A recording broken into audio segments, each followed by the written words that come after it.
Alléluia. Gloire au Seigneur. On vous souhaite la bienvenue à l'enseignement de la parole de Dieu. Si vous voulez, nous allons ouvrir les Saintes Écritures. Vous vous souvenez du thème que le Seigneur a placé sur mon cœur afin que je puisse le partager avec l'Église, afin que nous puissions aller chercher la connaissance dans la parole de Dieu.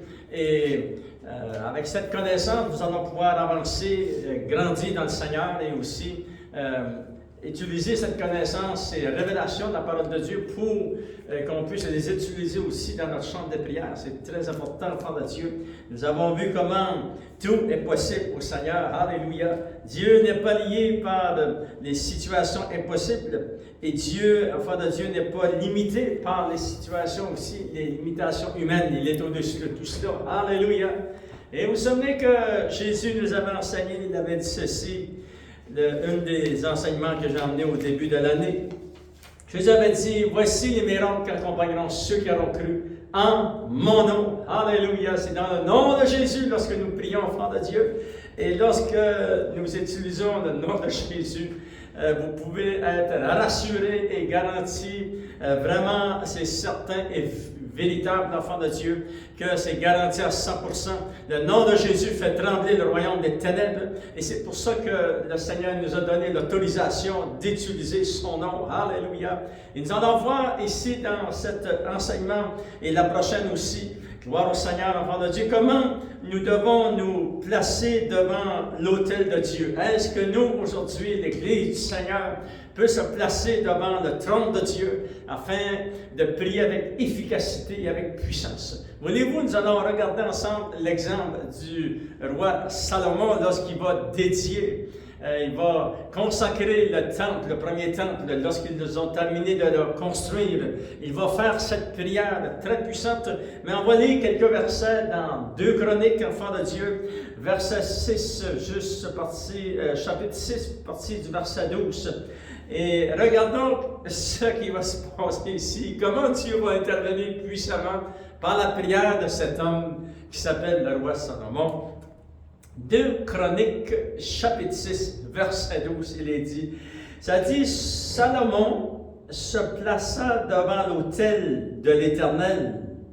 Voyez-vous où il s'est placé? Il s'est placé devant l'autel de l'Éternel, en face de toute l'assemblée d'Israël, parce que tout le monde, le peuple d'Israël était rassemblé pour la dédicace de ce temple merveilleux qui était dédié à l'Éternel Dieu. Et ça dit, et il étendit ses mains, car Salomon avait fait une tribune d'airain, il l'avait mise au milieu du parvis. Elle était longue de 5 coudées, large de 5 coudées et haute de 3 coudées. Il s'y plaça, se mit en genoux en face de toute l'assemblée d'Israël, et il étendit ses mains vers le ciel. Et il dit ceci, ô éternel Dieu d'Israël, il n'y a point de Dieu semblable à toi dans les cieux et sur la terre. Tu gardes l'alliance et la miséricorde envers tes serviteurs qui marchent en ta présence de tout leur cœur.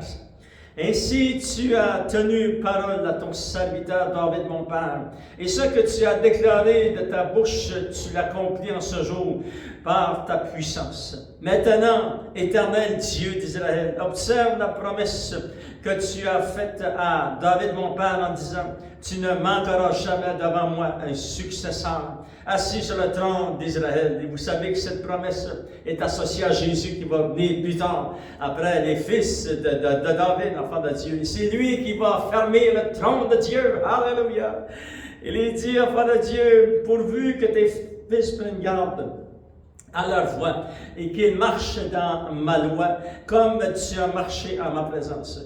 Qu'elle s'accomplisse, et donc, éternel Dieu d'Israël, la promesse que tu as faite à ton serviteur David. Mais quoi? Dieu habitera-t-il vraiment avec les hommes sur la terre? Et c'est vraiment une question importante. Et la réponse, c'est oui, nous le savons avec tout ce qui s'est passé après que Jésus est venu. Et même avant Jésus et après, et jusqu'aujourd'hui, enfant de Dieu, par la puissance du Saint-Esprit, Dieu habite parmi son peuple. Alléluia! Voyez-vous, il est dit, voici les cieux des cieux ne peuvent te contenir. Combien moins cette maison que j'ai bâtie.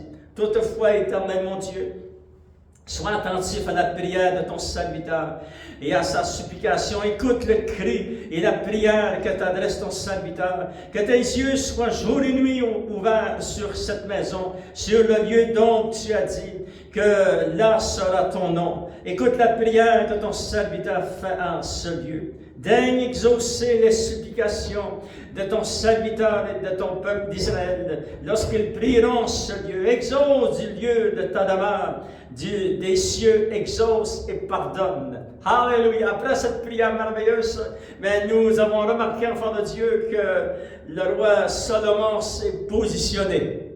Tu dois te positionner. Alléluia. Seigneur, oh Dieu, te demande de nous remplir de révélations afin que nous puissions utiliser avec efficacité le nom de Jésus. Alléluia. C'est un nom qui est très puissant, Seigneur, oh Dieu, et qui peut sortir de notre bouche. Et nous voulons apprendre, Seigneur, à l'utiliser, apprendre, Seigneur, par les révélations de la parole de Dieu. Bénis ton peuple et au nom de Jésus, nous t'avons prié. Alléluia. Voyez-vous, verset 12, ça dit, Salomon se plaça devant l'autel de l'Éternel. Il fit cette grande prière. C'est merveilleux, vous pouvez la relire, enfant de Dieu. Et est-ce que Dieu a répondu? Regardez la réponse que Dieu va donner dans 2 Chroniques, chapitre 7, verset 1 jusqu'au verset 3. Ça dit, lorsque Salomon eut achevé de prier, le feu descendit du ciel et consomma l'holocauste et le sacrifice. Et la gloire de l'Éternel remplit la maison. Le temple était rempli de la maison de Dieu, de la gloire de Dieu, enfant de Dieu. Le feu de Dieu est descendu. Ce qui confirmait que Dieu avait entendu la prière de cet homme, entendu la prière de son serviteur. Ça dit les sacrificateurs, que tout le monde était prêt pour servir dans le temple.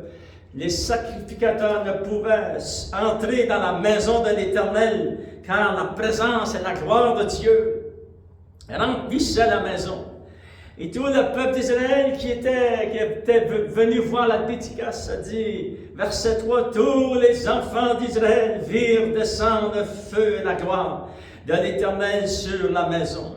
Ils s'inclinèrent le visage contre terre sur le pavé, se prosternèrent.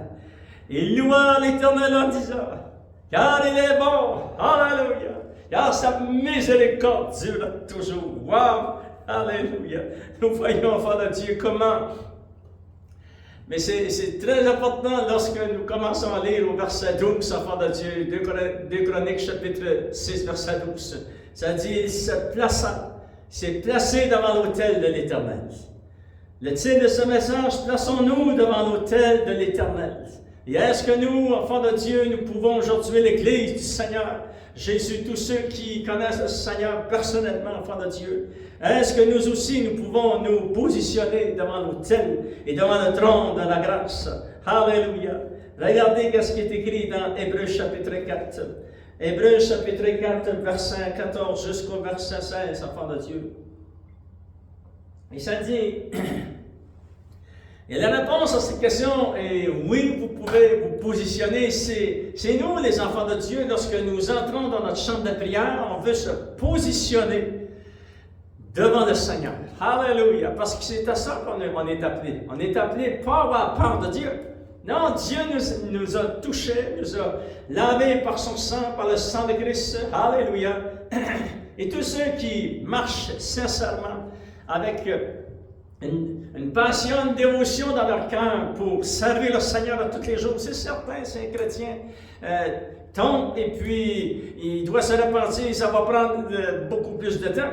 Mais pour ceux qui marchent avec le Seigneur, ceux qui marchent, qui repoussent le mal et qui en éloignent de nous les choses de ce monde, alléluia, parce que nous gardons nos cœurs et nos pensées dans le Seigneur. Et nous voulons, lorsque nous entrons dans notre chambre de prière, nous positionner. Regardez dans Hébreux chapitre 4, verset 14, il est dit, « Ainsi, puisque nous avons un grand souverain sacrificateur qui a traversé les cieux. » Qui est ce grand souverain sacrificateur? C'est écrit ici, il s'appelle Jésus, le Fils de Dieu. Demeurez ferme donc dans la foi que nous professons. On doit demeurer ferme dans la foi. Nous croyons en Jésus.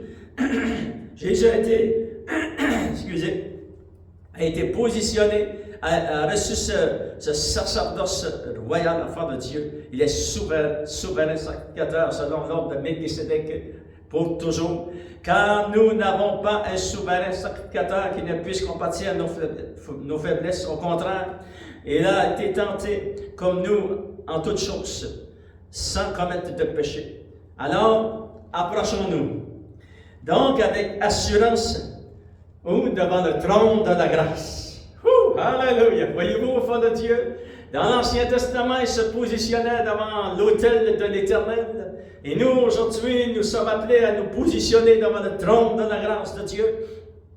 Et il s'est dit, enfant de Dieu, afin d'obtenir miséricorde et de trouver grâce pour être secouru dans nos besoins. Alléluia! Regardons l'exemple encore, un autre exemple dans l'Ancien Testament du jeune Samuel, qui va devenir le grand prophète Samuel. Et regardons ce que ce jeune garçon a fait lorsqu'il était au service du sacrificateur Élie dans le temple. Et 1 Samuel chapitre 3, regardons, c'est très puissant, frère de Dieu. Alléluia! Mais cela nous sert de témoignage à nous. Parce que Jésus a payé pour nous afin que nous puissions vraiment avec assurance entrer dans notre lieu de prière et savoir que nous sommes devant le trône de Dieu. Il est dit dans 1 Samuel chapitre 3, ça dit verset 1, le jeune Samuel était au service de l'Éternel devant Élie. Et ici, ce n'est pas Élie le prophète, c'est Élie le sacrificateur. La parole de l'Éternel était rare en ce temps-là et la vision n'était pas fréquente. En ce même temps, Élie était rendu vraiment âgé et avancé dans l'âge, qui commençait à avoir les yeux troubles, il ne pouvait plus voir et était couché à sa place. Mais la lampe de Dieu n'était pas encore éteinte. Et Samuel était couché où?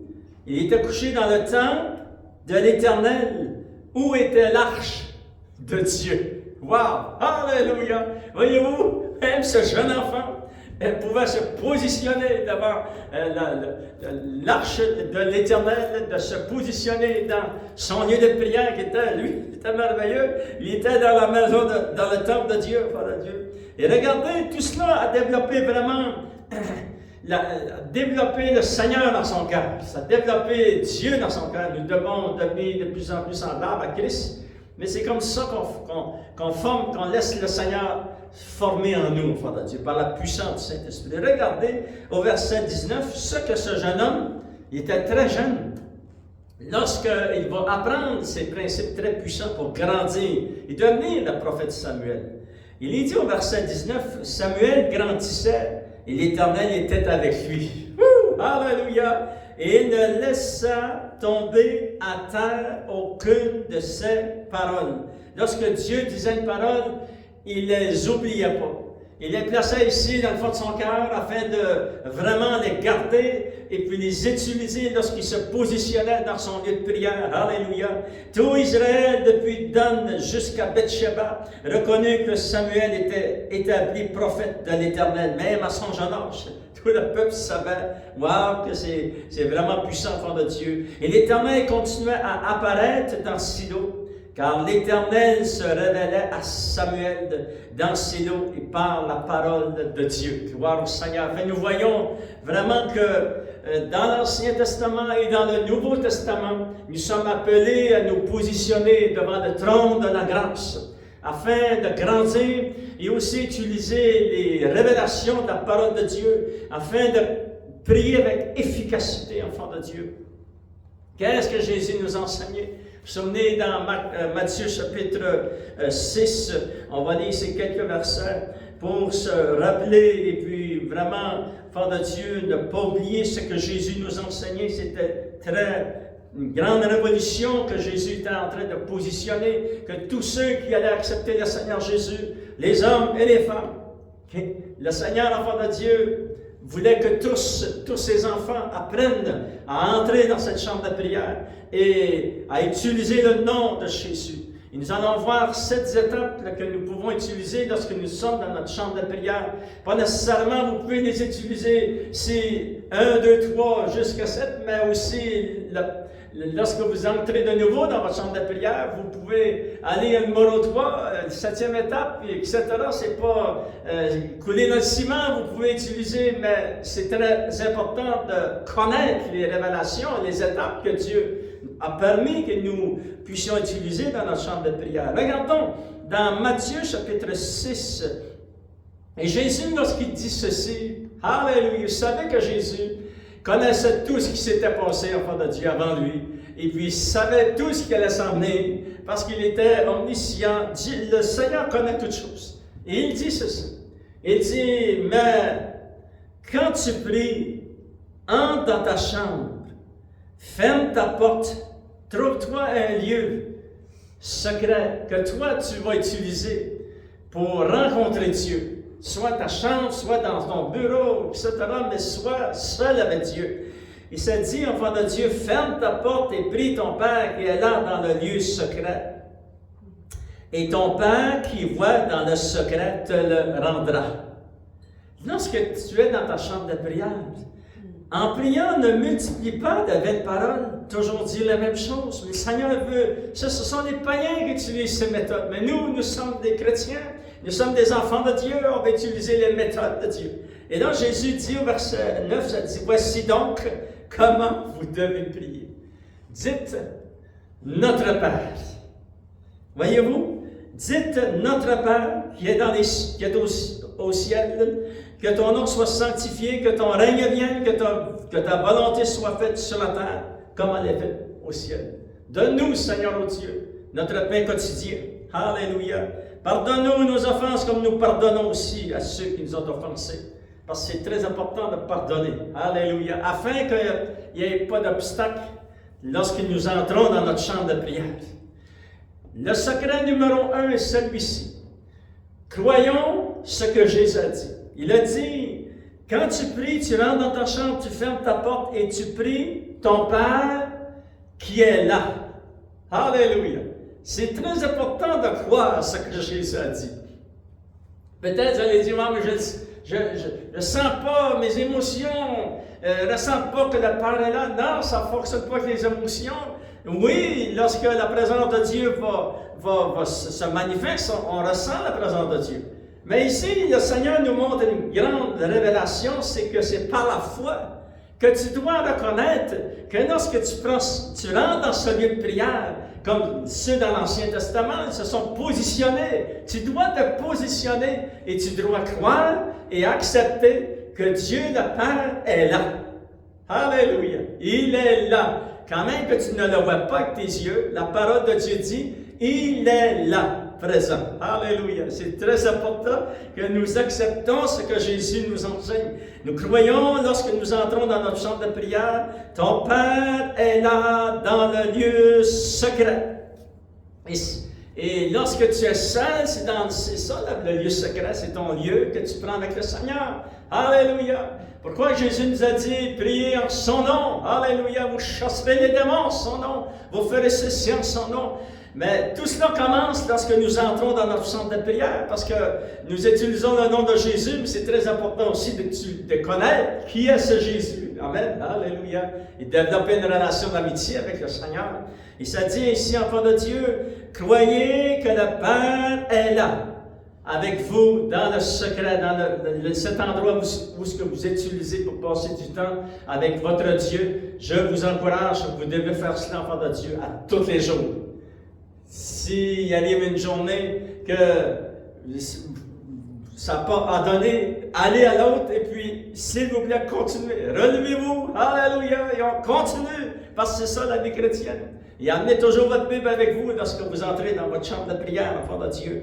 Et ça dit, il est là, Dieu est là, Dieu le Père est là avec vous. Croyez à cela, et c'est très très important. Et Dieu le Père vous le rendra. Ce qui se passe dans votre chambre de prière, lorsque vous allez prier dans votre maison, prier pour quelqu'un, Dieu va intervenir, il va vous rendre ce qui s'est passé dans votre chambre de prière. Alléluia. Regardons, enfants de Dieu. Nous découvrons à travers les Saintes Écritures comment s'approfondir dans notre relation avec le Seigneur, et nous devons expérimenter une nouvelle dimension dans la prière, surtout pour cette année qui est devant nous. Découvrons ensemble, enfants de Dieu, dans la parole de Dieu, cette étape qui nous amène à une vie de prière avec puissance et efficacité. Alléluia! Nous avons vu l'exemple du roi Salomon lorsque, première étape qui est très, très, très importante. Alléluia! Nous l'avons vu à travers ce que le roi Salomon va faire, va dire dans sa prière, mais aussi nous le savons à travers les psaumes aussi, enfants de Dieu, comment c'est très, très important de prier selon ce que le Seigneur nous enseigne ici. Et on regarde ensemble dans 2 Chroniques, chapitre 6, première chose que nous voulons apprendre et que nous voulons développer, c'est très, très important pour que nous puissions, enfants de Dieu, grandir dans le Seigneur. Première chose, nous devons confesser le nom de notre Dieu. C'est pour ça que Jésus va dire aussi dans le Nouveau Testament, il va dire, lorsque vous priez, dites notre Père, que ton nom soit sanctifié. On confesse le nom de notre Dieu. Alléluia! C'est très important. Et c'est la même chose que Salomon a fait, afin de dire, regardez au verset 14, 2 Chroniques, chapitre 6, verset 14, il dit, « Ô éternel Dieu d'Israël! » Voyez-vous, il a élevé le nom de son Dieu. Et nous élevons le nom de notre Dieu. C'est très important. C'est la première chose. On se présente devant le trône de Dieu. Dieu est sur le trône. Et nous exaltons son nom. Nous, enfants de Dieu, nous élevons son nom devant le trône de Dieu. C'est nous. On doit faire cela. Il a dit, ô éternel Dieu d'Israël, il n'y a point de Dieu semblable à toi, dans les cieux, sur la terre. Voyez-vous? Fait qu'il est élevé à confesser la grandeur du nom de son Dieu, gloire au Seigneur. Nous voyons aussi à différents endroits dans la parole de Dieu. Regardez dans le psaume 8, verset 2, ça dit, enfant de Dieu, éternel, notre Seigneur. Apprenez ces versets par cœur. Lorsque vous entrez dans votre chambre de prière, oh Seigneur, oh Dieu, tu es mon Dieu, et je t'exalte, Seigneur. Voyez-vous, enfants de Dieu, vous apprenez à utiliser la parole de Dieu, et tout cela va avec ce qui est écrit aussi dans Osée, ça dit, avancer devant Dieu avec des paroles. Mais pas n'importe quelle parole, des paroles qui sont écrites ici dans la parole de Dieu. Et c'est pour ça qu'on apprend les Saintes Écritures. Éternel, notre Seigneur, que ton nom est magnifique sur toute la terre. Et nous voyons ces hommes de Dieu, ces femmes de Dieu, dans l'Ancien, dans le Nouveau Testament, comment ils utilisaient la grandeur de leur Dieu pour entrer dans leur chambre de prière. Regardez ce qui est écrit dans Zacharie, chapitre 13. J'aimerais vous lire le verset 9, enfant de Dieu, et qui fait référence aussi à confesser le nom de Dieu.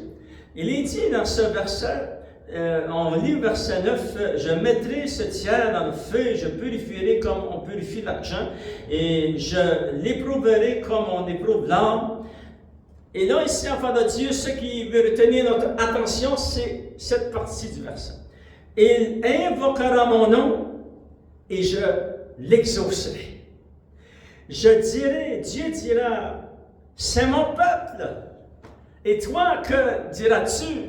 Tu diras, l'Éternel est mon Dieu. Alléluia. Voyez-vous, la parole nous enseigne, exaltez le nom de votre Dieu. Confessez la grandeur de son nom, de sa majesté et de sa magnificence. Gloire au Seigneur. Ça, c'est la première chose que nous faisons, que nous voulons faire, et nous voulons le faire quotidiennement, enfants de Dieu. Confessez le nom de votre Dieu et combien il est merveilleux et grand. Deuxième chose que nous voulons faire, enfants de Dieu, c'est que Salomon a supplié le Seigneur. Il dit, écoute la prière que je te fais en ce lieu. Que ce lieu devienne, lorsque ton peuple d'Israël va venir, ils vont demander pardon, que ce lieu soit le lieu où ils vont être pardonnés. Fait qu'il a demandé au Seigneur, il a supplié le Seigneur. C'est la supplication. Nous devons déclarer la souveraineté de Dieu et notre place comme croyants. Nous devons confesser notre besoin devant Dieu et nos besoins et les besoins de nos familles et de notre Église devant le Seigneur. Regardez dans Éphésiens chapitre 6, quel verset merveilleux, enfant de Dieu, verset 10, il est dit ceci, ça dit, au reste, fortifiez-vous dans le Seigneur, et par sa force toute puissante, Revêtez-vous de toutes les armes de Dieu, afin de pouvoir tenir ferme contre les ruses du diable. Car nous n'avons pas à lutter contre la chair et le sang, mais on a lutté contre la domination, contre les autorités, contre les princes de ce monde de ténèbres, contre les esprits méchants dans les lieux célestes. C'est pourquoi, enfants de Dieu, revêtez-vous de toutes les armes de Dieu, c'est-à-dire la prière, le nom de Jésus, le sang de Jésus, la parole de Dieu, votre foi dans le Seigneur Jésus, son œuvre, c'est très, très important. Et regardez au verset 18, ça dit, faites en tout temps, par l'Esprit, toutes sortes de prières et de supplications, comme ils l'ont fait dans l'Ancien Testament. Le Seigneur nous révèle dans le Nouveau Testament qu'on fasse monter devant Dieu des prières et des supplications.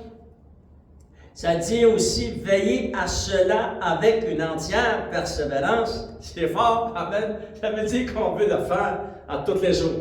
On veut le faire à tous les jours. Et lorsque nous allons prier, nous allons pouvoir prier avec efficacité. Parce qu'on a confessé le nom de notre Dieu. Nous savons que nous avons besoin du Seigneur. On demande ça. On demande que Dieu réponde à nos prières, enfants de Dieu. La troisième chose, très, très importante.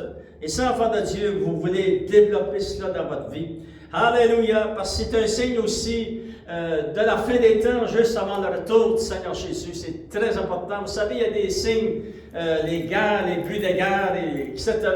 Mais il y a aussi des signes qui sont qui amènent le chagrin, etc. Ce sont des signes avant le retour du Seigneur. Mais aussi, il y a un signe ici qui s'appelle, la troisième étape, c'est l'adoration. On doit apprendre à adorer le Seigneur. Ça dit dans la parole de Dieu, vous vous souvenez de l'exemple du roi Salomon, ça dit qu'il a adoré Dieu et le peuple se sont prosternés devant leur tente. Ils se sont prosternés, enfants de Dieu, pas devant leur tente, mais ils se sont prosternés devant Dieu. Et eux aussi, ils ont adoré Dieu. Alléluia. Et la parole de Dieu dit, ils ont chanté un cantique merveilleux. Ils ont dit, l'Éternel, Dieu Tout-Puissant. Alléluia, sa miséricorde durera toujours, car l'Éternel est bon. Alléluia. Enfants de Dieu, regardons ce que la parole de Dieu nous enseigne concernant l'adoration pour quelques minutes. L'adoration, c'est très important. L'adoration que tu as envers le Seigneur vient ici du plus profond de ton cœur. C'est toi qui, dans ta marche chrétienne, tu as appris à adorer Dieu. Parce qu'il y a seulement Dieu qui est digne d'adoration. Il n'y a pas aucun homme qui est digne d'adoration. Il n'y a pas aucun être humain. Il n'y a pas aucun ange. Il n'y a pas aucune entité qui est digne d'adoration. Seulement Dieu est digne d'adoration. Alléluia. Et puis c'est un privilège que nous avons, nous, les chrétiens, de pouvoir adorer Dieu. Il est dit dans le psaume 29, verset 1, « Fils de Dieu, rendez à l'Éternel gloire et honneur. Rendez à l'Éternel gloire pour son nom. Prosternez-vous devant l'Éternel. » Voyez-vous, ça c'est l'adoration. Et on doit se prosterner, mais aussi prosterner notre cœur. C'est ça, c'est ici, là. C'est dans notre cœur. Alléluia, se prosterner devant le Seigneur. Et Jésus nous en avait informé aussi, enfants de Dieu. Et on termine avec cette étape qui est très importante. Et le prochain enseignement, on va continuer les autres étapes, enfants de Dieu. Il est dit dans Jean chapitre 4, et je lis quelques versets pour vous. Il est dit au verset 20, lorsqu'il parlait avec cette femme samaritaine près du puits, le Seigneur va donner des grandes révélations. Au verset 20, il dit, nos pères, elle dit à Jésus, elle dit, nos pères ont adoré sur cette montagne et vous, parce qu'elle savait que Jésus était juif, vous dites que le lieu où il faut adorer est à Jérusalem.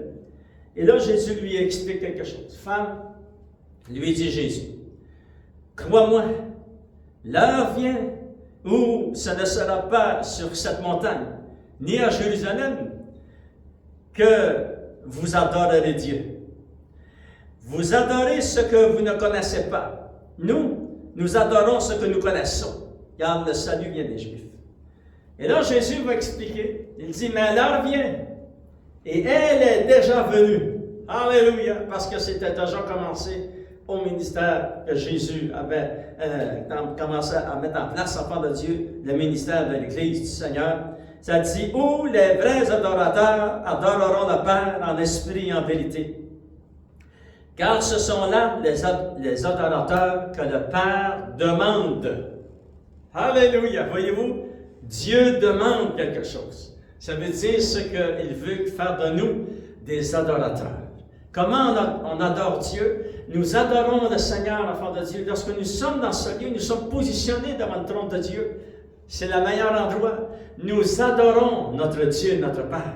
Et comment faisons-nous cela? C'est en prosternant notre cœur et toute notre personne devant le Seigneur. Et nous lui confessons la grandeur de son nom. Et nous lui disons qu'il est merveilleux, que lui seul est digne d'adoration. Alléluia.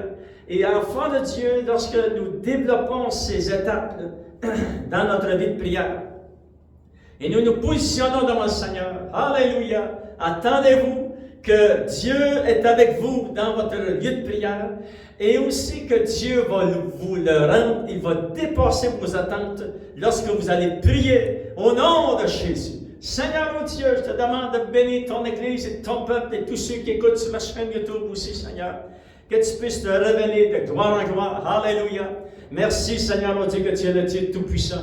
Et on t'a dit, Seigneur, que tu es mon Dieu, comme il l'est dit dans l'Ancien Testament. Ils ont dit, il est mon Dieu. Tu es mon Dieu, Seigneur. Alléluia. Et Seigneur, nous te donnons tout l'honneur, la gloire et la puissance. Interviens en faveur de ton peuple, de tes enfants, de nos maisons, de nos foyers et de ton Église. Et au nom de Jésus, nous t'avons prié. Et tout le peuple de Dieu dit, Amen. À lui soit la gloire. Gloire au Seigneur.